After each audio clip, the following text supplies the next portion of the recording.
Buenas noches, bienvenidos a una nueva edición de su programa Actualidad y Derecho. Contamos con la participación de César Medina y quien les habla, Manuel Portocarrero. En esta edición vamos a tratar dos temas, ¿no? Hoy 26 de diciembre, miércoles 26 de diciembre de 2018. Los temas que vamos a tratar son la contratación laboral a plazo fijo y la compra y venta de inmuebles. Para el primer tema, quedo atento a las preguntas que nos haga nuestro co-conductor, el doctor Medina. Bienvenido, César. ¿Qué tal, Manuel? Todo excelente. Sí, Manuel, en primer término queríamos hablar sobre la contratación laboral a plazo fijo. Y para conversar sobre este tema, lo que quería que le expliques a la gente es qué podemos entender por contratación a plazo fijo. Coméntanos. Mira, César, esto es muy interesante porque la mayoría de los trabajadores en el Perú están contratados a plazo fijo, lo cual difiere de la regla. La regla en general es la estabilidad laboral, o sea, la contratación a plazo indeterminado, sin Correcto. fecha de vencimiento, ¿no? O hasta que te jubiles, o hasta que cambies de trabajo o decidas renunciar al trabajo. Y la excepción a esa regla es la contratación laboral a plazo fijo. Entonces, partiendo de esa premisa, la Ley de Productividad y Competitividad Laboral estableció algunos mecanismos de contratación laboral a plazo fijo, ¿no? Y algunas figuras que justifiquen esta excepcionalidad de la contratación a plazo fijo. ¿Y cuáles serían esas excepciones? A ver, la excepcionalidad de la contratación a plazo fijo se da, por ejemplo, con los contratos de naturaleza temporal, los contratos de naturaleza accidental y los contratos de obra o servicio. Entonces, este tipo de contratos, cada uno tiene sus diferentes modalidades, ¿no?, de contratación, y cada uno justifica un hecho determinante. Es más, cada uno de estas formas de contratación deben ser, obviamente estos contratos tienen que ser celebrados por escrito, porque si no son celebrados por escrito, entonces se entiende que la contratación es a plazo indeterminado. Segundo, estos contratos deben estar debidamente justificados, amparándose en alguna de estas modalidades previstas en la Ley de Productividad y Competitividad Laboral. Entonces, si estamos dentro de estas causales o de estas figuras de contratación laboral temporal, entonces se va a poder justificar esa contratación. Correcto. Siempre y cuando esa figura se dé y coincida con la realidad. Debe coincidir con una realidad. Entonces, y esa coincidencia, perdóname, César, debe estar plasmada en el contrato de trabajo y como la jurisprudencia lo ha establecido, como una causa objetiva en materia de contratación. O sea, yo te estoy contratando porque tengo cierta necesidad de carácter temporal que está sustentada en la Ley de Productividad y Competitividad Laboral, lo cual justifica el hecho de que yo acceda a contratarte utilizando la excepcionalidad.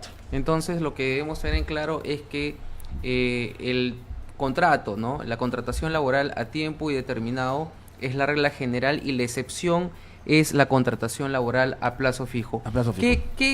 Por ejemplo, puedes comentarnos algunos casos, ¿no?, en los que se presenta, algunos casos puntuales, ¿no?, en los cuales algún empresario, ¿no?, o algún trabajador que nos esté viendo pueda determinar de que es válida, es correcta la contratación a plazo fijo en alguna de las modalidades que nos comentas? A ver, mira, es muy sencillo. Lo primero que se tiene que preguntar el empresario es lo siguiente: ¿el puesto de trabajo es de naturaleza temporal o es de naturaleza permanente? O sea, ¿ese puesto va a existir en el tiempo o puede que exista en un tiempo determinado y después no?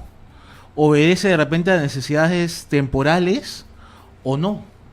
Si esa es la pregunta esencial que se tiene que hacer todo empresario para saber si va a calificar un contrato como un contrato a plazo fijo o un contrato indeterminado. Porque incluso también deberíamos analizar si es que el cargo que va a ocupar el trabajador, porque si va a ocupar un cargo de confianza, no tendría sentido celebrar un contrato a plazo fijo, porque una vez que pierdes la confianza, pierdes el empleo. O sea, la pérdida de la confianza implica la pérdida del empleo. Sea indeterminado, ¿no? Claro, si es un contrato, si es un contrato, ¿cómo se llama si es un contrato de naturaleza o de dirección para personal de dirección o de confianza, entonces la pérdida de la confianza implica la pérdida del empleo. ¿Para qué contratarlo de forma temporal? Claro. Ahora, ¿qué es lo que debe pensar el empresario? A ver, si el puesto es de naturaleza permanente y voy a darle estabilidad laboral a alguien, lo que tengo que hacer es utilizar mi periodo de prueba laboral. O sea, los empresarios malutilizan o utilizan muy poco el periodo de prueba laboral para determinar quién va a ocupar un puesto permanente y a quién voy a contratar a plazo indeterminado. ¿Cuánto Entonces, es ese periodo? El periodo, el periodo de prueba es de 3 meses legalmente, puede extenderse a 6 meses o hasta a 1 año de ser necesario, ¿no? De acuerdo a la naturaleza del puesto y a la capacitación que se requiera para ocupar el puesto, la complejidad del puesto, y eso también se justifica, ¿no? O sea, se puede justificar la extensión del periodo de prueba siempre y cuando se establezca en el contrato de trabajo. Correcto. Entonces, en el caso de de la contratación a plazo fijo, ¿no? En donde queda claro de que esto es solamente algo temporal, no es algo permanente, podríamos hablar de si se contrata a un determinado trabajador para un proyecto que tiene un comienzo y un fin, para una ahora que viene la temporada de las verano. temporadas, y no solamente las temporadas de verano, o sea, no tiene que ver con esto con un tema estacional. Por ejemplo, yo he visto muchos problemas de empresas que contratan, digamos, por incremento de actividades, ¿ya?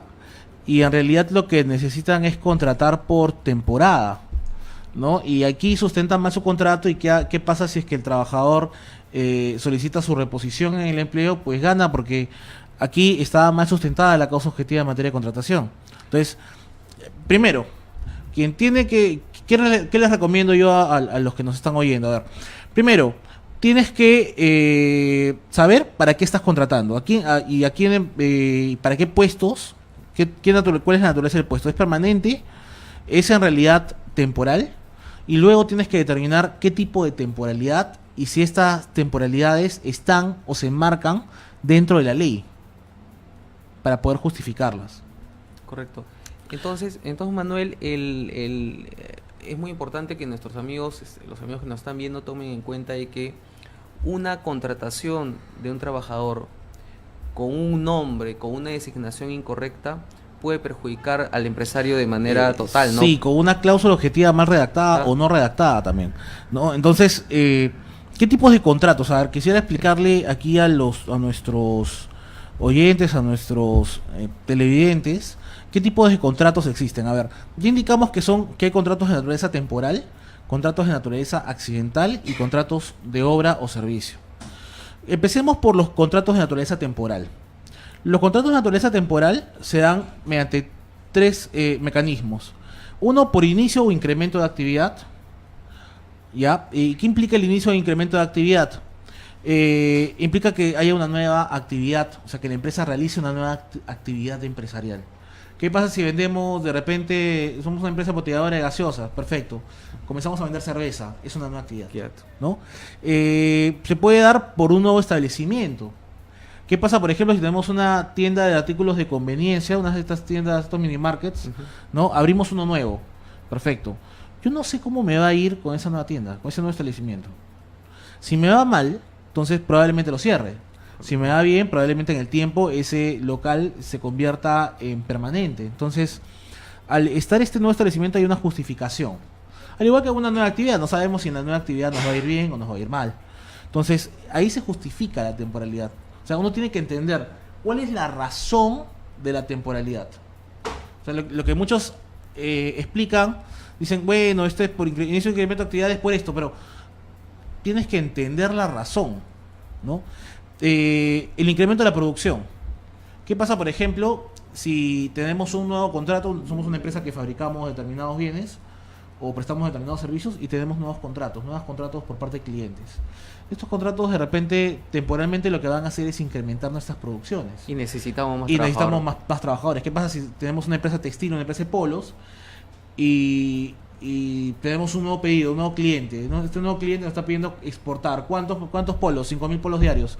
Perfecto. ¿Tenemos personal para que abastezca esta nueva demanda? No. Entonces, este incremento de producción va a estar sustentado. ¿Qué es lo que tendría que hacer como empresario en mi contrato de trabajo? En la causa objetiva de materia de contratación, he celebrado un contrato con una empresa que nos está pidiendo una producción de 5.000 polos diarios y no nos abastecemos con los trabajadores con los que actualmente contamos. Este contrato tiene una fecha de vigencia, una vigencia de 2 meses, 3 meses, un año, dependiendo de la vigencia que tenga ese contrato, ¿no? Podemos citarlo incluso, y ahí estamos justificando de manera acorde a la ley esa contratación temporal, incremento de la producción. Y además ese contrato luego lo tenemos que registrar en el ministerio, Ya ¿correcto? no. ¿O ya no? Ya no. Ahora solamente permanecen las copias.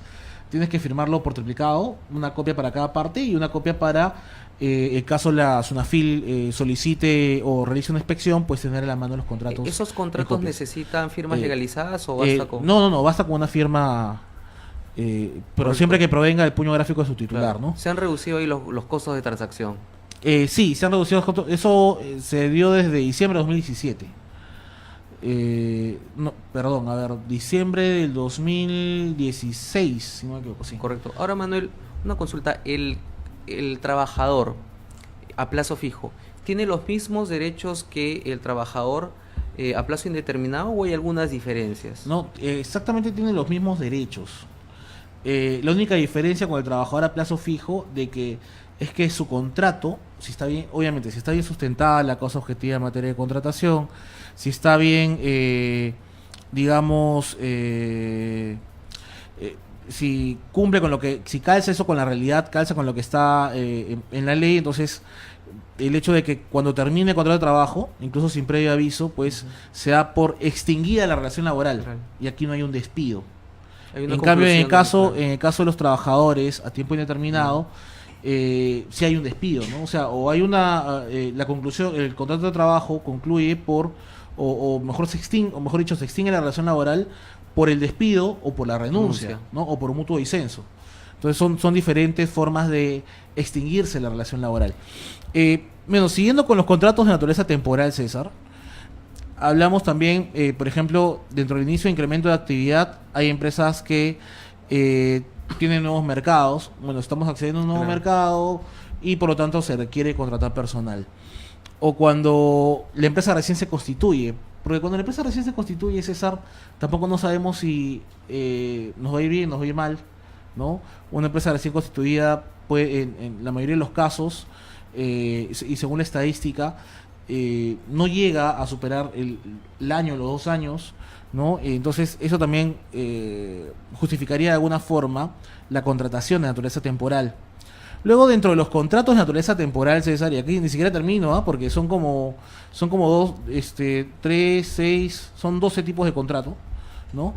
Mejor dicho, son 3, 6, son 9 modalidades de contratación.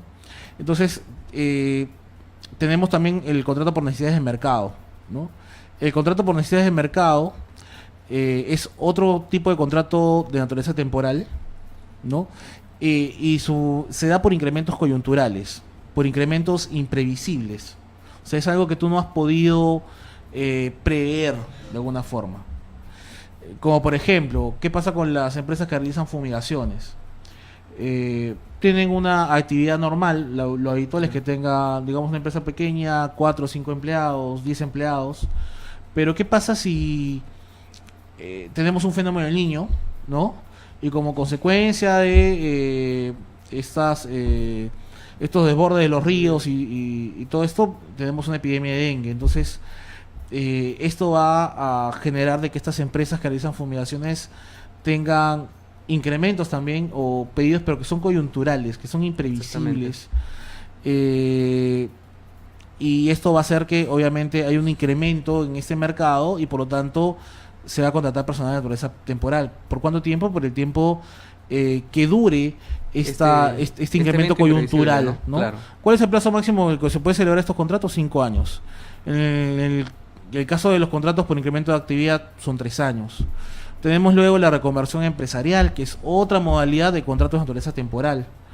Y la reconversión empresarial tenemos ya la sustitución, la ampliación, una variación tecnológica, un cambio en los métodos administrativos o tecnológicos, en la producción, en la forma en que se da la actividad.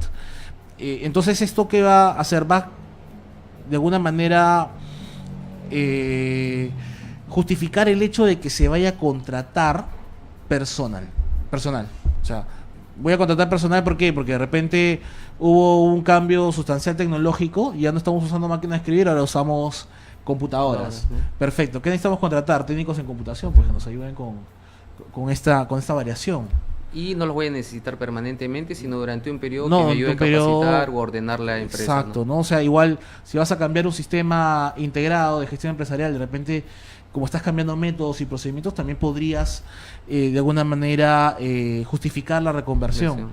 ¿no? Si estás cambiando, variando tu giro de negocio, de repente ya no tengo una empresa de revela de fotos, claro, porque ya nadie revela sus fotos. Entonces, ¿qué hago ahora? Vendo celulares. Perfecto. Hice una reconversión empresarial. ¿Entiendes? Correcto. ¿No? Entonces, en estos casos sí se pueden dar. ¿Y por cuál es el plazo por el cual tú puedes contratar personal de forma temporal en la reconversión empresarial? 2 años. Entonces, tenemos que dentro de los contratos de naturaleza temporal está inicio o incremento de actividad, necesidades de mercado o reconversión empresarial. Y cada uno tiene que estar debidamente justificado, ¿no? Y hay supuestos. Entonces tendríamos que encajar el supuesto con lo que está en la norma. Claro. Y ahí tendríamos un contrato justificado. Luego tenemos los contratos de naturaleza accidental. Y estos contratos se dan bajo 3 modalidades, ¿no? El contrato ocasional, ¿no? Que son debido a necesidades transitorias que no tienen nada que ver con el giro de negocio. Por ejemplo, si vamos a hacer reparaciones y contratamos un personal, lejos de contratar a alguien externo, contratamos un personal de planta para que nos ayude con las reparaciones. Como son temporales, no podrían durar más de 6 meses en un año. Entonces, ese sería un contrato ocasional. Luego tenemos los contratos de suplencia. Esta es la clásica, ¿no? Te vas de vacaciones, el se pre o embaraza una de las posparto, ¿no? trabajadoras, claro. Y se necesita suplir a ese personal, o alguien se va por invalidez temporal, ¿no? Entonces, ahora, estos contratos de suplencia se dan por plazos necesarios, ¿no? Según las circunstancias en que se necesita cubrir ese puesto de trabajo. Ahora, incluso yo recuerdo casos en los cuales siempre se contrata a la misma persona de forma en forma de suplencia, ¿no? Y va rotando, claro. Y va rotando, o puede ir rotando de puesto en puesto. Claro. O sea, contratas a alguien para que sea el suplente de varias personas en la empresa, y eso es completamente legal, siempre y cuando se justifique y se establezca en la causa objetiva en materia de contratación que va a reemplazar a tal persona en tal puesto. Correcto. Ahora, ¿cuándo se convierte en permanente este contrato, por ejemplo, el de suplencia? No regresa el titular del puesto, de la plaza, y el suplente sigue trabajando. Se convierte en un contrato a plazo Me indeterminado. renuevan el contrato, por así decirlo. No te simplemente lo me renuevan, dejan- simplemente se convierte convierte en contrato a plazo en- indeterminado. Eso es lo que debería ser, ¿no? Porque la idea es que una persona que va a entrar por suplencia va a reemplazar a alguien que tiene un puesto de naturaleza permanente. que se va a reincorporar Que se van a eventualmente, incorporar. ¿no? Exacto. Y luego, bueno, tenemos el contrato de emergencia que se da por necesidades de caso fortuito y fuerza mayor y dura lo que dure la emergencia. Luego tenemos el tercer mecanismo de contratación laboral, que son los contratos de obra o servicio. Y aquí tenemos contratos específicos. Por ejemplo,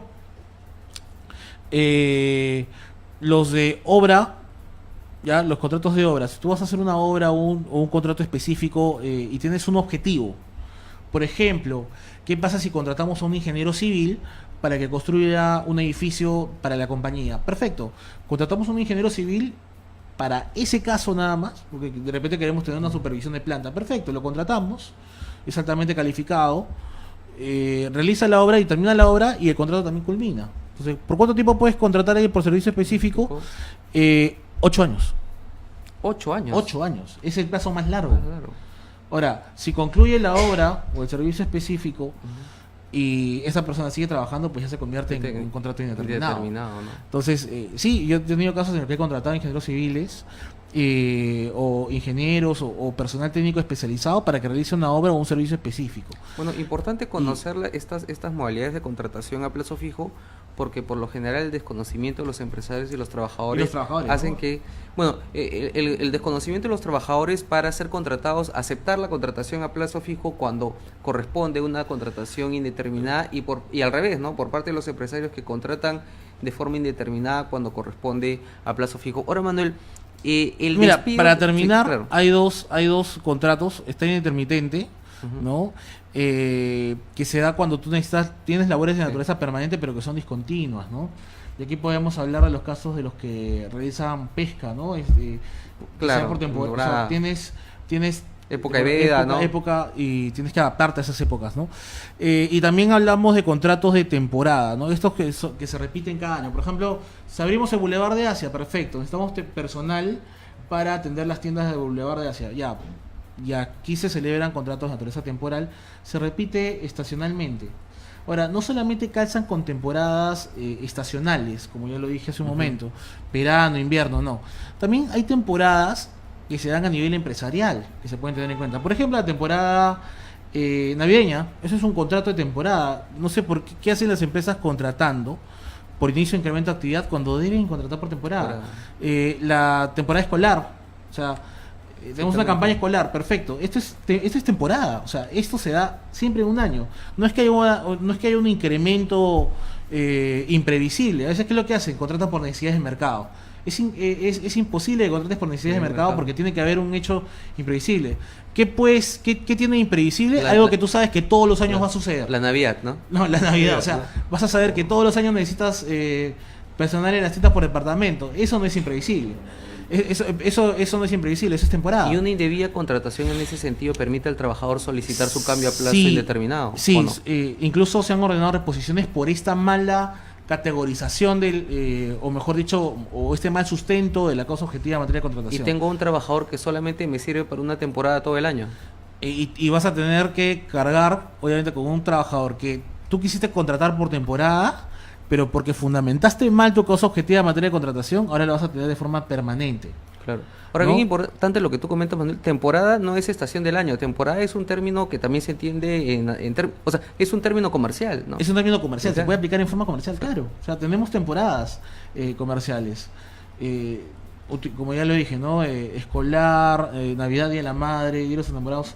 Y cada temporada tiene distintas características. Y estas temporadas de ventas, sobre todo lo que es ventas, lo que es marketing, no duran solamente unos días, duran meses. O sea, la temporada de Día de la Madre dura un mes, la temporada de Día del Padre dura un mes, la temporada de Navidad dura como 2 meses. La de escolaridad también dura 2 meses, prácticamente en algunas empresas. Entonces, habría que entender esto, ¿no? O sea, cómo encajar esto, ¿no? Eso es lo que quería exponer frente al público, porque muchos no conocen, o sea, cómo es que se contrata de forma temporal y por qué los están contratando de forma temporal. Entonces, una idea básica para también saber y para evitar conflictos tanto entre empleadores y trabajadores es saber para qué me están contratando y si de verdad yo merezco ser contratado de forma temporal o merezco ser contratado de forma permanente. Correcto. ¿Ok? Manuel, ¿qué sucede? ¿Qué es lo que puede hacer en la práctica el trabajador que ha sido, que ha celebrado ya el contrato a plazo fijo Ujú. cuando de la naturaleza de sus funciones, de sus labores, lo que corresponde es un contrato a plazo indeterminado? Ya firmé el contrato, ya estoy trabajando. Cuando me asesoro, ¿qué es lo que me debe decir mi abogado? ¿Cómo debo proceder? A ver, mira, ya estás trabajando, ya tendrías que revisar si es que el contrato que has celebrado tú con la compañía tiene una causa objetiva en materia de contratación. Que debe estar en el primero, segundo, tercer Ajá. artículo de contrato. No lo vas a encontrar en la tercera cláusula de contrato, Ujú. no lo vas a encontrar en otro lugar. Ajá. Probablemente. Entonces, aquí se tiene que decir específicamente si es que se te está contratando de naturaleza temporal, de naturaleza accidental o de obra o servicio, y cuál de esas modalidades, porque cada una tiene sus modalidades, ¿no? Entonces, si es un contrato de naturaleza temporal por inicio o incremento de actividad, perfecto. Entonces ya sabemos que hay un incremento de actividad. ¿Cómo se justifica el incremento de actividad? Se justifica porque hay una nueva tienda o hay un incremento en la demanda, ¿no? En la demanda que obedece a nuevos contratos celebrados con clientes, o tenemos de repente un nuevo mercado, ¿no? Y estamos haciendo pruebas con un fármaco, pero resultó que este fármaco tenía otros efectos y estos efectos son muy beneficiosos, Claro. y ha creado una tendencia. Entonces necesitamos contratar, no sé, pues 100 visitadores médicos más por este nuevo mercado que se ha abierto. Y bueno, los contratamos dentro de esta temporada porque no sabemos cómo nos va a ir con este nuevo medicamento. Claro. O sea, hay diferentes formas Claro. de contratación. Pero pongamos que la Y cláusula tiene que estar- está mal, tiene mal que estar está mal redactada, aplicada. Tiene que estar bien Claro. redactada. Por eso es que siempre recomiendo que tanto de las áreas Sí. de recursos humanos, cuando se encarga la redacción de contratos, o las áreas de contabilidad, ¿no? Siempre consulten con sus abogados. Y siempre también le pido a estas áreas que siempre revisen. Cada caso es diferente, cada puesto de trabajo es diferente. A veces por utilizar planchas terminan perjudicando y costándole miles de soles, cuando no son millones, Ajá. a la empresa, ¿no? Entonces tenemos que estar siempre alertas con esto. Correcto. Entonces, ¿qué es lo que tiene que hacer el trabajador si la cláusula, ¿no?, que señala cuál es la razón objetiva no es realmente objetiva? Tienen que enviarle una comunicación al trabajador para que se varíe la contratación laboral.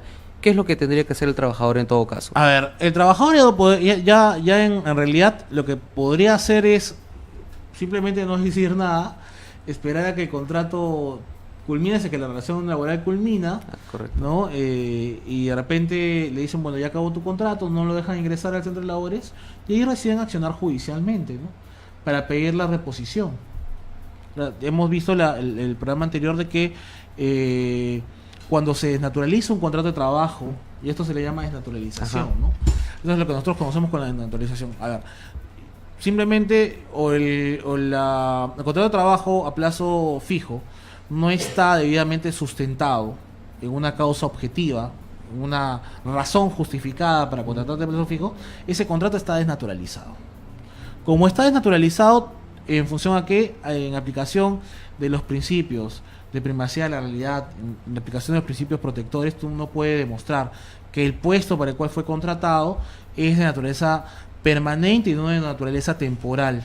¿Qué indicios me pueden dar me pueden dar para saber como trabajador de que yo estoy siendo o yo he sido contratado por un puesto de naturaleza permanente? ¿Hubo alguien que ocupaba tu puesto antes? ¿Cuánto tiempo lo ocupó?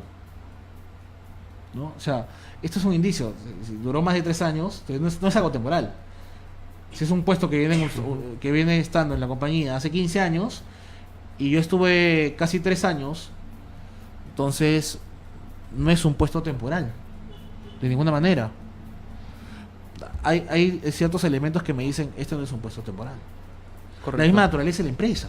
O sea, en la misma naturaleza de la empresa tú te vas a dar cuenta de que según sus actividades hay puestos que son permanentes, porque si no existiera el puesto, pues simplemente no existiría la empresa. Y es increíble que tratan de justificar a algunos empresarios, muy mal, puestos que son claves o personal clave de forma temporal. ¿Para qué contratar personal clave de forma temporal? Luego también te puede perjudicar. ¿Por qué? Porque llega un competidor o llegan nuevos competidores al mercado y ¿qué hacen? Se llevan a tu personal de forma temporal, se lo llevan. Es más fácil desvincularte. Es más fácil incluso para el mismo trabajador desvincularse. Correcto, Manuel. Y pongamos que ahora el procedimiento de despido del trabajador a plazo fijo es igual que en cualquiera de los casos. Porque yo contraté a un trabajador para una temporada, pero este trabajador pues ha incurrido en algún tipo de falta. El procedimiento es el mismo. El procedimiento para el despido es el mismo.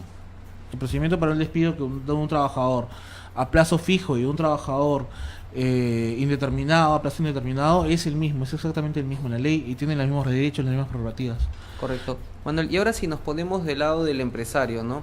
El empresario ya se dio cuenta de que el trabajador que está cumpliendo una determinada función en el centro de labores está contratado indebidamente a plazo fijo. Entonces el empresario tiene dos riesgos. Primero, una eventual multa administrativa y además el posterior reclamo del trabajador para lograr su reposición luego de que acabe el contrato de plazo fijo. ¿Qué previsiones le aconsejarías al empresario que ya advirtió el defecto? Sincerar su contrato. Una adenda al contrato estableciendo que el contrato es a plazo fijo, simplemente el contrato podría variarlo, simplemente hacer una renovación y ya pasarlo a indeterminado, o simplemente no renovar el contrato, pero permitir el ingreso al trabajador, lo cual convertiría el contrato en indeterminado. Entonces, ¿qué pasa si culmina el contrato? Perfecto, culmina el contrato. El trabajador, al día siguiente de haber culminado el contrato, ingresa a trabajar. Ya se convirtió en indeterminado. Correcto. ¿Y los Una beneficios simple, claro. una simple comunicación. Ya ¿Y está. los beneficios laborales del trabajador a plazo fijo? ¿Cuál es el beneficio? Los beneficios laborales de los trabajadores a plazo fijo son los mismos beneficios de los trabajadores a plazo indeterminado. Entonces, no es que por ser un trabajador a plazo fijo voy a ganar más o menos que un trabajador a plazo indeterminado, ni viceversa. Lo único sería pues que el trabajador a plazo fijo pues no puede ser desvinculado, ¿no? Su relación laboral no se extingue salvo por no por un vencimiento de contrato, sino porque haya incurrido en una falta grave que amerite el despido. Entonces, o incurre una falta grave, o es mutuo disenso, o es renuncia. Son las formas en las cuales un trabajador a plazo indeterminado culmina su relación laboral o extingue su relación laboral. En cambio, en el caso del trabajador a plazo fijo, aparte de las tres que te menciono, ¿no? Estaría una forma de extinción adicional que es, bueno, aparte de las que hemos visto, ¿no? De la enfermedad, de la invalidez, es precisamente pues la no renovación del contrato. O sea, culmina el contrato, es más, hasta sin necesidad de dar preaviso, pues ya no continúa, ni por un lado ni por el otro, ¿no? También hay casos en los cuales un empleador contrata a alguien a plazo fijo y dice, bueno, ya culminó el contrato el 31, te estoy esperando para que vengas el primero, firmas un nuevo contrato. El trabajador no se aparece. Si no se aparece al día siguiente, pues simplemente, ¿sabe qué? Yo decidí no renovarlo, el contrato. No lo estoy Ya despidiendo. no tendría, claro. ya no tendría la obligación de mandar mi carta de preaviso, diciendo, bueno, renuncio y tengo 30 días para darle al empleador la prerrogativa de que decida si es que te quedas 30 días más o no. Pues no, acá culminó el contrato, oye, ¿sabes qué? Me consiguió otro empleo, lo siento, no voy a renovarlo. Y claro, listo. porque hay mucho desconocimiento por parte de los trabajadores en decir me despidieron cuando el término correcto es no me renovaron. Sí, no me renovaron. No puedo reclamar nada en ese sentido, ¿no? Sí, siempre y cuando Claro. el contrato, la causa objetiva del contrato esté bien sustentada. Está bien sustentada, pues también he tenido casos en los cuales han venido algunos trabajadores a decirme, mira Manuel, tengo este problema y quiero ser repuesto, quiero que me paguen una indemnización por despido arbitrario, quiero que me repongan mi puesto de trabajo, quiero cobrar los denominados devengados, bueno, que ya no son devengados, sino es lucro cesante. Y yo tengo que darles la mala noticia, mira, este contrato en realidad tiene una causa objetiva en materia de contratación, tiene, en realidad, esto se condice con la realidad en función a la información que tú me estás dando. Entonces, este contrato está bien celebrado. Sí, es un contrato que obedece una temporalidad y lo siento mucho, pero si planteamos una demanda no vamos a poder hacer mucho al respecto. Entonces, hay casos y casos, ¿no? Y como también hay casos, César, en los cuales me traen, disculpando la expresión, cualquier mamarracho de contrato, y es muy factible el hecho de lograr pues una reposición o de repente una negociación con el empleador, ¿no? Lo cual implica también que hubo una mala gestión en materia de recursos humanos, hubo una mala gestión legal, y esto le trae... ¿Qué lado el reclamo del trabajador? No, mira, si un trabajador, por ejemplo, reclama ante la SUNAFIL la mala consignación de los contratos de trabajo, va a depender de la cantidad de trabajadores, ¿no? Recuerdo un caso de LAN por ahí que contrataron a plazo fijo de naturaleza temporal a muchos trabajadores y tuvieron una multa millonaria en realidad. No recuerdo el monto exacto, pero sí, y hay muchos casos en los cuales sí la SUNAFIL, o antes cuando estaba en el Ministerio de Trabajo ha actuado, y sí se ha multado pues por calificar mal estos contratos. Recuerden que la SUNAFIL también puede revisar estos contratos, y si están mal calificados te va a ordenar a que estos trabajadores sean calificados como a plazo indeterminado. Es otra contingencia laboral. Correcto, Manuel, te agradezco mucho por ilustrarnos sobre este tema. Definitivamente Gracias, tenemos que hablar mucho más en otros programas al respecto. Y en el segundo bloque vamos a conversar sobre la compra y venta de inmuebles. Nos vamos a la pausa y regresamos.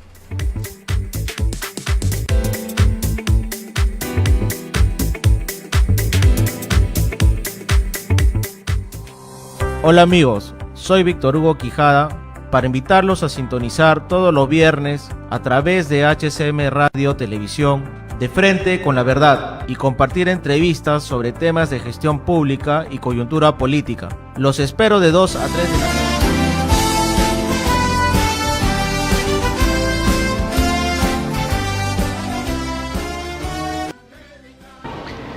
Buen día, estimados amigos. Los esperamos en HCM Radio TV.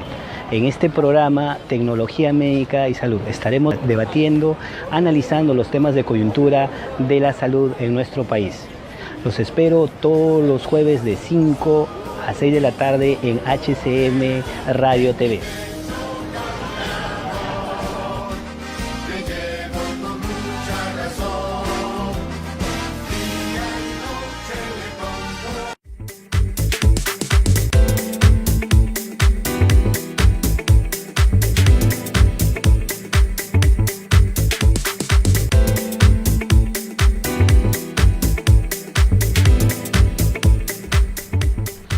Bueno, señores, regresamos en este segundo bloque. Ahora ya para hablar sobre un segundo tema muy importante, muy pedido también, al igual que el primero por nuestros televidentes, que es el tema de la compra y venta de inmuebles. Entonces, aquí nos va a acompañar César y nos va a dar algunas pautas sobre qué hacer en el caso de compra-venta de inmuebles. César, ilústranos y danos algunos aspectos básicos que debemos considerar antes de comprar o vender un inmueble. Correcto, Manuel. El sueño de la casa propia, ¿no? El sueño de comprar mi terreno, el sueño de comprar mi departamento, mi casa en planos, el sueño de comprar ya mi casa construida, a una inmobiliaria o de segunda mano, ¿no? A alguien que ya ejerció la propiedad durante un determinado tiempo, ¿no? Claro. Entonces, hay que ponernos acá del lado del vendedor y el comprador. ¿Qué es lo que tiene que hacer el comprador? El comprador lo primero que tiene que saber es qué es lo que quiere. ¿Quiere un terreno para comprar ese terreno y luego ir invirtiendo y tener una construcción? ¿Quiere comprar en planos? ¿Ya? Para que en el futuro vaya viendo cómo avanza la construcción de esa casa, ese departamento, cómo se realiza la habilitación urbana, etcétera.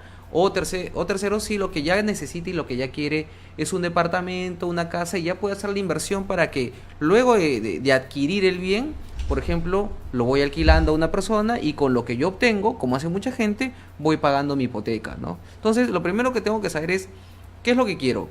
Segundo, qué es lo que puedo financieramente. Entonces, tengo que conocer mi capacidad económica. Y tengo que conocer mi capacidad económica, ¿por qué? Porque si soy una persona que ha ingresado a un nuevo trabajo y tengo 3 meses, voy donde el banco y el banco me va a rechazar el crédito hipotecario, porque en estos casos lo que hace la gente es, salvo excepciones en las cuales la gente compra al contado, ya tiene todo el dinero, lo que se suele hacer es que uno brinda una cuota inicial y a la inmobiliaria o a la persona a quien le está comprando el inmueble, y luego pide un préstamo al banco, y con el dinero que te presta el banco le pagas el precio a quien te está vendiendo el inmueble. Tú te haces propietario del inmueble, se inscribe esto en registros públicos, y en registros públicos se constituye una hipoteca a favor del banco. Entonces tienes que pagar esta hipoteca para que luego de pagada la misma, el banco levante ese asiento de hipoteca y tú ya no tengas ninguna afectación en tu bien. Entonces hay que tener muy en cuenta cuál es la capacidad económica. ¿Para qué? Porque si yo voy sin ningún respaldo financiero, sin ningún dinero, no voy a poder cumplir con ese contrato, y lo que va a hacer el vendedor es resolverme el contrato y pedirme una indemnización.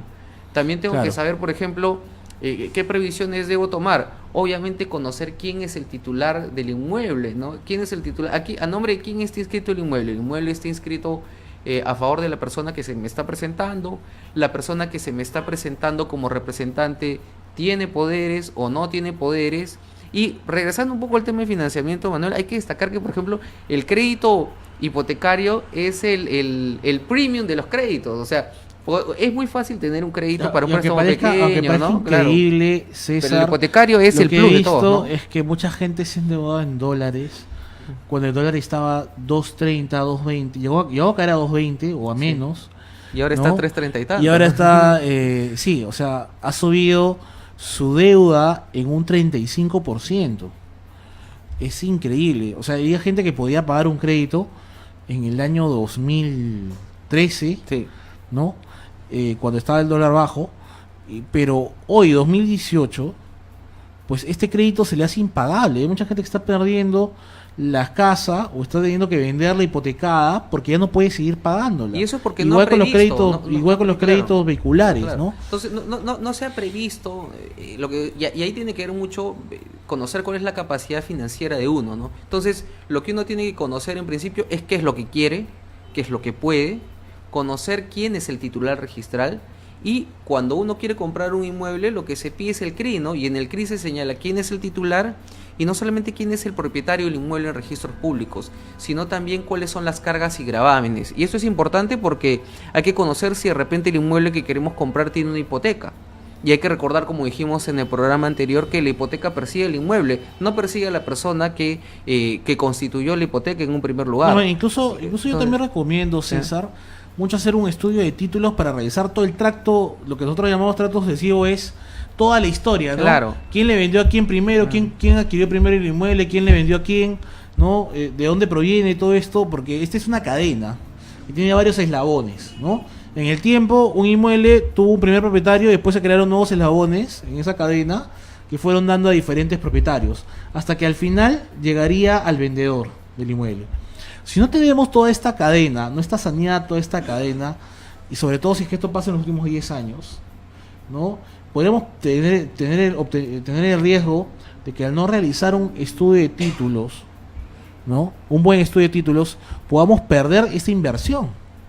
Y se pueda ser declarada nula esa compra-venta porque haya algún vicio en esta cadena, en este tracto sucesivo. Claro, y lo que tenemos que ver es en definitiva eso, y continuando con lo de las cargas y los gravámenes, también por ejemplo tenemos que ver si en la partida del inmueble se ha inscrito un arrendamiento. Si el arrendamiento está inscrito, el arrendamiento se tiene que respetar por el plazo que corresponda. Exacto. Si yo compro un inmueble y el arrendamiento, es decir, si yo compro un inmueble y hay un inquilino en ese inmueble y ese inquilino no ha inscrito ese contrato de arrendamiento, yo luego de comprar el inmueble puedo pedir el desalojo, porque el inquilino solamente se va a encontrar protegido en tanto y en cuanto su contrato de arrendamiento esté inscrito. Ahora, por el lado, ya hemos hablado un poco qué es lo que necesita conocer el comprador. Por el lado del vendedor, es muy importante, por ejemplo, conocer cuál es el historial del el potencial comprador. Y acá es muy importante la información que tienen las centrales de riesgo, ¿no? Uno se va a Infocor o a Equifax u otra central de riesgo y ve cuál es el historial de esa persona para saber si esa persona va a poder cumplir con sus obligaciones. Básicamente es eso, y básicamente a partir de ello poder negociar adecuadamente las cláusulas del contrato, saber si esta persona a la que uno le va a vender el inmueble es una persona que solamente va a tener capacidad para pagar la cuota inicial y va a estar sufriendo permanentemente y retrasándose permanentemente con las demás cuotas mensuales que tenga que pagar, y lo que yo voy a hacer es resolver el contrato, pedirle una indemnización e irme al Poder Judicial a litigar durante años para luego obtener esa indemnización y después tener que desalojar a esa persona. Entonces es muy importante que de ambos lados conozcan, tengan muy claro con quién están contratando, y además una situación fundamental es conocer el estado del inmueble, porque hemos visto situaciones en las cuales bajo engaños se han vendido inmuebles que se encontraban en la situación de inhabitable, por ejemplo, Claro, ¿no? no, Entonces increíble. ya hay mucho engaño, hay mucha estafa. Por ejemplo, yo pongo el precio del contrato, pero tú dame más para no pagar el impuesto, En cosas realidad que son muchos los inconvenientes esas. o sea, Hay otros inconvenientes que las has estafas encontrado. son O sea, a ver, sí. me hablas de un inmueble demolido, me hablas de inmuebles Inhabitables. inhabitables, me hablas de inmuebles que podrían tener problemas a futuro con un inquilino. Tenemos un inquilino, tenemos que respetar un contrato de arrendamiento. ¿Qué otros problemas hemos Mira, visto? los problemas, el problema más grave tiene que ver con el tercero de buena fe y con el que hay en lo que hay una gran pelea. ¿Qué sucede? ¿Qué es un tercero de buena fe, César? Un tercero de buena fe es una persona que adquiere un bien, ¿ya? Adquiere un bien ante una persona que aparece adecuadamente, aparece correctamente como propietario del inmueble, y lo adquiere pagando el precio y cumpliendo todas las estipulaciones del contrato sin ninguna mala fe, sin ninguna situación irregular. Entonces, ¿cuál es el problema que se ha presentado acá? Y sobre el cual hay un enorme debate, ¿ya? Y ya la Corte Suprema ha tomado una posición. ¿Qué sucede? Usted es propietario. ¿Y qué ha sucedido durante muchos años? Que luego las personas iban a registros públicos y el propietario en registros públicos era otra persona. ¿Qué era lo que había pasado? Que un título falso, alguien había suplantado al propietario, ¿ya? Y esa persona se lo había vendido a otra persona, ¿ya? Y después había existido una segunda transferencia. Entonces, ¿a qué me refiero? Usted es titular registral del inmueble y el día de mañana aparece un título en el cual usted supuestamente le ha vendido a otra persona. Y esa persona, que es la nueva adquiriente, le vende un tercero. Y ese tercero no conoce la falsificación. Y ese tercero, ¿qué va a alegar? Que la compra-venta, ¿ya?, por la cual ha adquirido la titularidad es una compra-venta que está blindada por ley.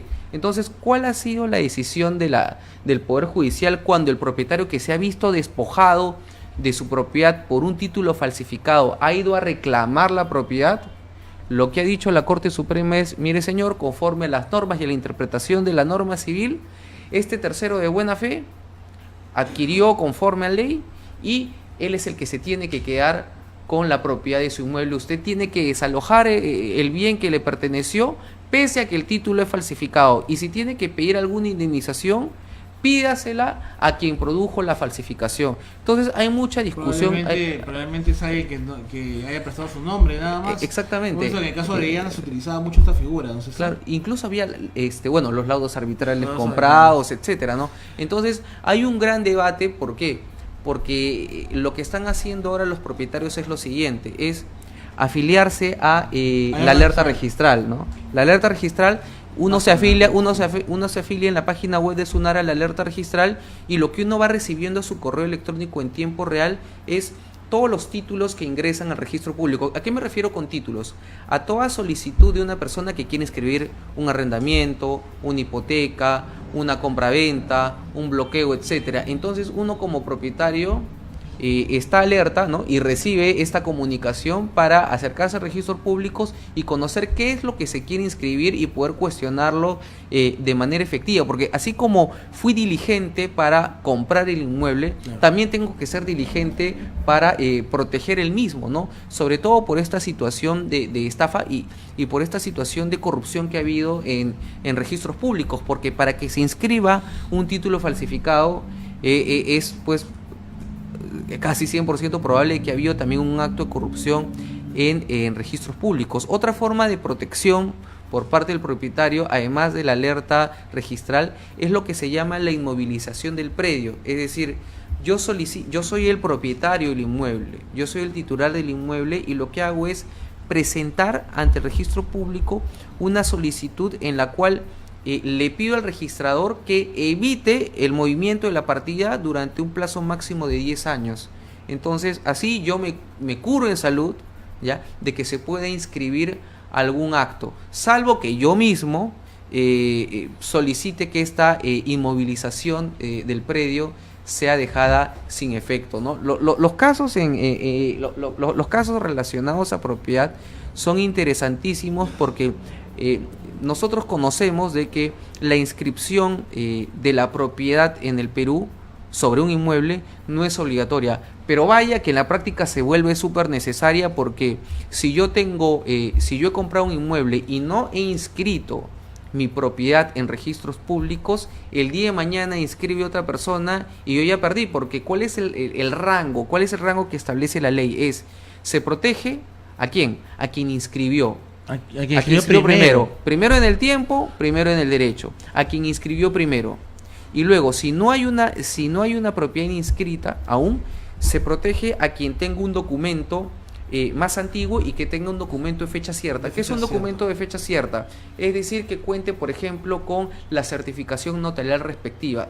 ¿Qué hemos visto en la práctica? Que hay contratos... Cuando se lleva a un notario para que certifique las fechas o legalice las firmas. Sí, exactamente. ¿No? Y lo que tenemos ahí es lo siguiente. O también una persona fallecida, ¿no? Exactamente. Hay diversas causales, o cuando públicamente... Lo presentas un funcionario público. Claro. O cuando públicamente es conocido por la comunidad el acto. Hay varios supuestos, pero los más destacables son las certificaciones que realizan los notarios. Entonces, ¿qué es lo que hemos visto en la práctica? Que hay gente que vende terrenos y solamente tiene minuta, ni siquiera ha legalizado las firmas. Entonces, cuando esa persona que tiene una minuta va a un proceso judicial, ¿qué se encuentra en el proceso judicial? Que ya hay otra persona que tiene un título inscrito o un contrato de fecha cierta, porque ¿qué existe? Existen muchos titulares que de mala fe lo que hacen es vender el mismo inmueble a 3, 4 o 10 personas, ¿no? O por ejemplo, claro, lo que hemos visto es, en el caso de los herederos es bien interesante, Manuel, porque yo quiero comprar un inmueble y este inmueble está en copropiedad por parte de varios herederos, pero solamente se me aparece un heredero. Entonces, el heredero me dice, bueno, yo voy a negociar en nombre de todos. Un momento, señor, yo quiero su poder. Yo quiero su poder para saber con quién voy a negociar, porque hay una situación fundamental. Para comprar un inmueble en el que hay copropietarios, se necesita unanimidad. Basta con que uno no esté de acuerdo No. y esa venta es nula. Claro, esa venta no va. Ahora, si son inmuebles enormes, ¿no? Yo puedo comprar las acciones y derechos de un copropietario, siempre y cuando haga un análisis costo-beneficio de que esto me resulta beneficioso. Y aparte hay que tomar en cuenta, ¿no?, que en la copropiedad hay esta situación llamada el retracto, ¿no? El derecho de retracto, que consiste en que si yo soy copropietario de un inmueble, antes de ofrecerlo a un tercero, tengo que comunicarle a mis otros copropietarios, por ejemplo a mis otros coherederos, que estoy poniendo en venta mis derechos y acciones, para saber si ellos desean o no adquirir los mismos. Si yo no comunico esto a los copropietarios y vendo mis acciones y derechos, ¿qué es lo que pueden hacer mis copropietarios? Subrogarse, es decir, reemplazar a la persona que estoy vendiendo, y ya frustro la expectativa pues de años, ¿no? Exactamente, bajo los mismos términos, ¿no? Entonces es muy importante tomar en cuenta esta situación. En la compra de un inmueble la tienen los otros copropietarios respecto a las partes ideales, lo que se llaman las partes ideales o alícuotas del inmueble. Correcto. Muy bien, ¿no? César. Algunas otras medidas, algunas otras recomendaciones que nos des, tanto para proteger un inmueble como para prever alguna contingencia que se pueda dar, tanto con la compra del inmueble como con la venta del inmueble. Bueno, lo primero que yo puedo aconsejar es, primero, no dejarse embelesar por la persona que le está vendiendo el inmueble. Hay muchos agentes inmobiliarios, muchos brokers que engañan ciertamente a personas. Esto se ha visto mucho en el caso de personas mayores, Esto es ¿no? muy grave, ¿no? Que pagan, que dan todos sus ahorros, y luego, ¿cuál es la situación? Que le dicen, usted deme el inicial y para que usted pague las demás cuotas, yo le prometo que voy a ir al banco y voy a conseguir que el banco le dé un crédito. Y eso es imposible asegurar, porque el banco va a hacer la evaluación crediticia de esta persona y va a determinar de que esta persona no tiene capacidad económica como para solventar un préstamo, ¿no? Es increíble lo que nos cuentas, ¿sabes? Porque sí, y es algo lamentablemente un daño común, muy claro. grande a estas personas, ¿no? Correcto, ¿no? Y lo que tenemos es gente que ha ahorrado toda su vida y ese dinero lo ha perdido, no solamente porque luego de resolver el contrato se queda sin dinero, sino hay que verificar qué tipo de indemnización le solicita a uno la inmobiliaria, ¿no? Ahora hay que también tener en cuenta mucho qué riesgos quiere asumir uno cuando compra un inmueble, ¿no? Por ejemplo, si yo compro en planos, obviamente estos pagos se van a ir produciendo por armadas y tengo que hacer el seguimiento para que la edificación no tenga ningún defecto. Nosotros sabemos que hasta las más grandes inmobiliarias tienen proyectos en los que no han tenido buenas edificaciones, pero hay que saber, como digo, hay que saber qué riesgos asumes. De repente uno analiza y tiene la suficiente capacidad económica para comprar de segunda mano o comprar una casa, un departamento que ya está construido en una inmobiliaria y lo compra y lo pone en alquiler para con el ingreso del alquiler o con parte de ese ingreso del alquiler empezar a pagar las cuotas, ¿no? O de repente lo más conveniente es, no estoy tan apurado, terreno, compro mi terreno y voy construyendo poco a poco, voy viendo, ¿no? Y sobre todo hay que ver, si compro un inmueble, la zonificación, ¿no? Porque si yo quiero poner un negocio y esa área no es idónea, estoy invirtiendo, estoy comprando a pérdida, ¿no? Entonces hay que hacer un análisis que tiene que ver mucho con lo legal, pero también tiene que ver mucho con lo económico, ¿no? Y lo comercial. Y lo comercial, ¿no? Porque hay gente que se junta, por ejemplo, asociaciones de comerciantes, ¿no? Que se juntan a comprarle partes, ¿no? de un gran terreno a una persona, y esa persona ni siquiera es el titular registral, ¿no? Ahora, también hay que ver, ¿no? Porque ahora está muy de moda el hecho de vender posesión.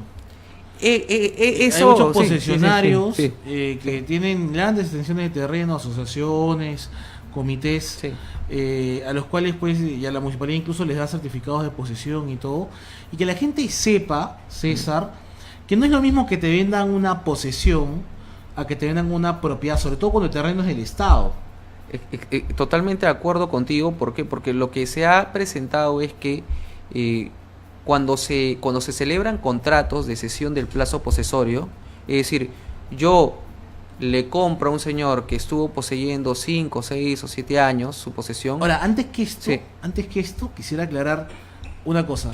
La diferencia que hay entre la posesión y la propiedad. Correcto. La posesión ¿no? es parte del ejercicio de la propiedad, Claro. sí, Sí, pero solamente estamos hablando del uso del bien, exactamente. del ¿no? disfrute del bien. No probablemente, todo o algunos poseedor, atributos claro, de claro, la propiedad, claro. ya la ocupación del bien de Ajá. repente, pero no todos los atributos de una propiedad. Tú no eres propietario pleno, simplemente estás ejerciendo de hecho, en los hechos, Una atribución, algunas ¿no? atribuciones del propietario, sin ser propietario. Claro. Por ejemplo, cuando ustedes les digan en un contrato, te estoy transfiriendo posesión, en realidad no te estoy transfiriendo posesión. No estoy transfiriendo propiedad. Te No, estoy no transfiriendo eres posesión. propietario. No todo poseedor es propietario, pero todo propietario en un sentido es poseedor, inmediato.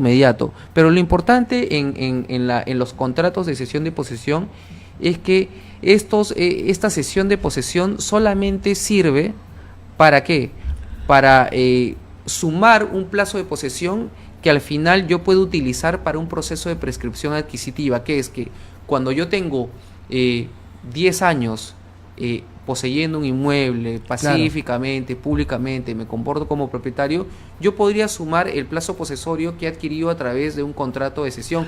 Pero Y ese plazo posesorio te puede servir para luego adquirir la propiedad, porque uno Claro. puede adquirir la propiedad por el mecanismo de la prescripción, la prescripción adquisitiva de dominio. ¿no? Que es el hecho de que el tiempo te hace propietario, Claro. ¿cierto? Entonces, lo que no sirve, por ejemplo, es estos contratos de cesión de posesión sirven, Manuel, solamente si es que yo más adelante quiero solicitar la prescripción adquisitiva de dominio, es decir, adquirir el inmueble por el transcurso del tiempo, pero no me serviría para litigar en algunos casos donde yo alegue mejor derecho de posesión, porque lo que sucede es que algunas personas están utilizando estos contratos para ir al Poder Judicial y solicitar despojar de la posesión a quienes tienen una posesión legítima. ¿Y a qué me refiero? La posesión la tiene una persona en virtud a un contrato de comodato, a un arrendamiento, ¿no? A un usufructo, etcétera. Entonces, todas esas posesiones están derivadas de alguien que tiene un título mayor, que es la propiedad, que me da un usufructo de un inmueble, que me alquila un inmueble, que me da en comodato un inmueble. Entonces no puede venir alguien que ha contratado, ¿no? Que ha celebrado un contrato de transferencia de posesión y pensar que tiene un mejor derecho que yo. Eso no va a proceder. Lo único que va a servirme esa posesión es para en el futuro Son a plazos. pedir la prescripción adquisitiva. Por eso que hay que tener mucho cuidado con eso, ¿no? cuenta, César, que cuando es que empieza la posesión, porque si la posesión empezó el año 2009, si no me equivoco, a partir de qué año ya no le puedes prescribir un bien al Estado, 2009, claro, sí, sí, el sí, año 2009, sí, si no me claro, equivoco, sí. ¿no? Según la cual ya se cierra el tema Sí. de la prescripción adquisitiva en contra de bienes del Estado o que se presumen de propiedad del Estado. ¿Y qué pasa con los bienes de propiedad del Estado? Se presume que todos los bienes que no están inscritos Pertenecen al pertenecen al Estado. Estado. Entonces, todos los inmuebles que no tienen una partida, ya no es que se va a generar primera partida con la prescripción. Habría que ver desde cuándo tú tienes documentos que acrediten la posesión para saber si es que puedes acceder a la propiedad o no. Bueno, al menos hasta que el tribunal Claro. se... Y en el caso de propiedad se del, pronuncie sobre claro, ese tema. en el caso de predios del Estado es interesante conocer los defectos que se han presentado en el tiempo, porque yo he visto casos en los cuales hay duplicidad de partidas. O sobre predios del Estado. ¿Por qué? Porque pongamos que en el año 50 se generó la partida de un gran terreno. Luego ese terreno el Estado se lo da a una municipalidad distrital. Y luego la SBN no se dio cuenta de esa situación y generó una nueva partida. Entonces tienes una partida más antigua, Claro, tienes una partida nueva, y en virtud de la partida antigua, por ejemplo, la municipalidad que es titular registral, que es propietaria, le puede haber dado certificados de posesión a los vecinos del distrito. Y si le doy certificados de posesión a los vecinos del distrito y les autorizo edificaciones en el distrito, ahora viene el SBN y me quiere desalojar. Entonces acá se tendría que ahora se tendría que preferir evidentemente al titular registral anterior, pero hay que buscar un saneamiento físico, ¿no? Hay que buscar un saneamiento físico y no solamente identificar quiénes son los propietarios, sino también sincerar las edificaciones que se han efectuado, ¿no? Sí, también es otro tema que vimos incluso con Interconectarlo Alfredo, con las municipalidades, ¿no? la vez pasada. César, mira, hay otro tema también. Se da con los predios agrícolas. Primero, un predio que te otorgue en posesión o en propiedad una... ¿cómo se llama esta? Comunidades campesinas. Correcto. ¿No? Las comunidades campesinas ahora se han vuelto en grandes empresas inmobiliarias, ¿no? Sobre todo las de Cañete, las del sur de Lima y las de provincias que tienen o que colindan con la playa, que tienen terrenos de playa. Estos terrenos son imprescriptibles, César, según la Constitución, lo cual ha dado lugar a que estas comunidades campesinas pues a veces ejerzan su derecho de forma abusiva, dejan terrenos completamente deshabitados y una persona que lo habita pierde todo el derecho legal a prescribir estos inmuebles. Así que también hay que tener en cuenta eso. Hay gente inescrupulosa que cede terrenos que pertenecen en realidad a comunidades campesinas bajo la falsa promesa de una prescripción que nunca se va a poder dar porque hay un impedimento constitucional. También tenemos casos, César, en los cuales, Sí. sobre todo en la selva, he visto bastante en la selva, en los cuales el Ministerio de Agricultura está dando la cesión de uso de terrenos para fomentar el agro. Bueno, en realidad en la sierra también se da mucho. Esos terrenos son otorgados por el Ministerio de Agricultura o por las direcciones regionales de agricultura pertinentes. ¿Y qué pasa? Estas personas que adquieren esta posesión, ¿no? Este usufructo, lo que antes se le llamaba en el derecho romano la enfiteusis, ¿no? Están vendiendo y lotizando estos terrenos. Y Claro, la gente eso. adquiere estos terrenos. E invierte en esos invierte en terrenos. esos terrenos, edifica esos terrenos bajo la falsa expectativa de que va a adquirir prescripción adquisitiva o de que en realidad está comprando propiedad a alguien a quien en realidad el Estado solamente de buena fe le ha sido temporalmente con la condición de El uso, realizar ¿no? actividad agrícola. Exacto. ¿no? El uso, ¿no? Es para hacer un poco más paradójica la situación, hay una comunidad que incluso reclama la propiedad del área donde está Palacio de Gobierno.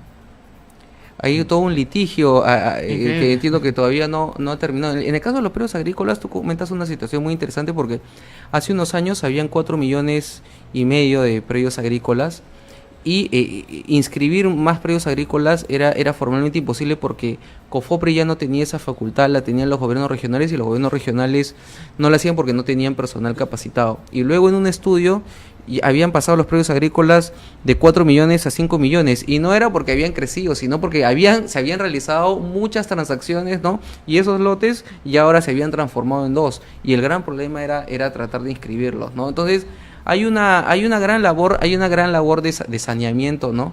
Y esperemos a ver si el próximo año a nivel normativo, ¿no? Y a nivel del Poder Ejecutivo y los gobiernos regionales se empieza a trabajar con fuerza porque así como hablamos de la formalización laboral, la formalización empresarial, la formalización de la propiedad es muy importante para el desarrollo de una Sobre todo economía, ¿no? Realizar estas inversiones y todo, bueno, en realidad planificar, ¿no? Planificar las ciudades. El Perú lastimosamente no tiene ciudades planificadas. Lima no tiene una planificación. de una planificación de extensión urbana, lo cual nos ha traído pues los problemas que tenemos ahora, ¿no? Tenemos una ciudad donde Caótica, no hay ¿no? un buen sistema de transporte, donde no se respetan parámetros urbanísticos y edificatorios, se está perdiendo la belleza de la ciudad, ¿no? Estamos viendo edificios junto a monumentos históricos, es increíble esto, y este desorden pues que ya tiene una larga data, lo que ha hecho es perjudicar la calidad de vida de los peruanos. Definitivamente, ¿no? La tuburización, ¿no? La falta de servicios básicos, ¿no? Y el nivel, ¿no? En el que de deterioro, ¿no? Y de descuido, por ejemplo, en el que se encuentra el centro de la ciudad, ¿no? Entonces, ojalá que las autoridades que ahora ingresan y que supuestamente vienen con buenos y nuevos aires se preocupen en esa situación, ¿no? Porque como decimos, la formalidad tiene que ver mucho con todas las actividades de la vida diaria, y vaya que la propiedad pública y privada tiene que ver mucho en eso, ¿no? Bueno, César, muchas gracias por tus explicaciones. Agradecemos a nuestros televidentes por sus preguntas, van a ser contestadas por interno. Creo que nos hemos excedido un poco el tiempo, pero ha sido agradable conversar con ustedes y poderles dar algunos alcances sobre dos temas que consideramos importantes. Agradecemos cualquier sugerencia sobre los temas que quisieran que nosotros tratemos en este programa. Recuerden que este programa está a servicio de ustedes y que su interacción y su participación es muy importante, y sobre todo también su opinión. La idea de este programa es hacer llegar temas de derecho y de actualidad al común de los ciudadanos y de forma entendible, de forma que cualquier ciudadano a pie sepa sobre algunos temas legales que son de importancia en nuestra vida cotidiana, en nuestras negociaciones, nuestras transacciones, y apoyar a los pequeños empresarios, a los medianos empresarios en sus aventuras empresariales. Bueno, damos por concluido este programa, gracias César por todo esto, también esperando que hayan pasado todos unas felices fiestas, y ya en vísperas de Año Nuevo, deseándoles a todos un próspero año, ¿ya? Y la promesa de traerles varias sorpresas para el próximo que viene. Sí, amigos, feliz año también, feliz 2019. Traeremos muchas más novedades y muchos más temas con los cuales ustedes se pueden identificar. No se olviden que este programa es auspiciado por CTL Consultants, donde Manuel y yo trabajamos como socios. Nos pueden encontrar en la página de Facebook o a los números 9877-51704 o 986-722375. Bueno, amigos, nos vemos el 2019. Que pasen un feliz año nuevo. Hasta la próxima semana. Hasta la próxima.